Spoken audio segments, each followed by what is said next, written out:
Hey guys, Earl Jewel Bait Company for this week's Tackle Tip Tuesday. This week I'm going to carry on with our series of jigs. I'm going to talk about our football jigs this week.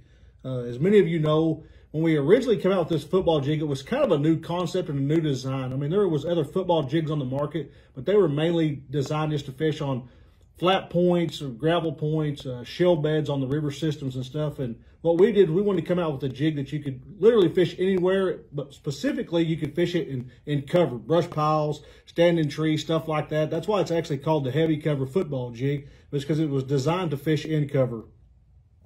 And the reason for that is if you'll notice on the very back of this head, unlike most football jigs that are just rounded on the back side, it actually has a flat spot on it, and then this little shovel spot right here.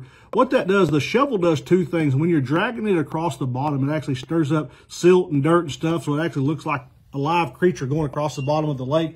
And secondly, when you bring it up to a limb, that shovel actually gives you a leverage point where it'll actually rock your jig over the limb. It won't let it kick over to one side or the other, where a lot of jigs, when they do that, that's actually where you get hung up coming through cover. So that's the reason for that design, and it makes it really effective. The second thing is like most of our jigs, this jig has a custom hook in it.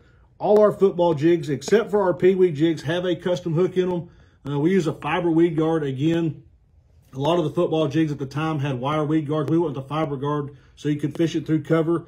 It comes in a 3/8 and a 1/2 ounce. Those come with a finesse skirt on them. I like to fish those, like I say, from the bank out to about 15 or 20 foot. If I'm going deeper than 20 foot, I'll go to our 5/8 or our 3/4 football jig. Or if I'm like Kentucky Lake and they're in the summer and they're generating a lot of water, I'll go to the 3/4 so I can keep contact with the bottom.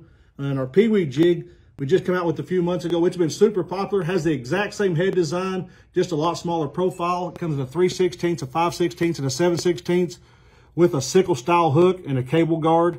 You can fish that anywhere, rivers, ponds, lakes. You can downsize your line. You can go to a 6 or 8 pound line. You can still fish it just as deep as you can a heavy football jig. Check them out at jewelbait.com and local jewel retailers.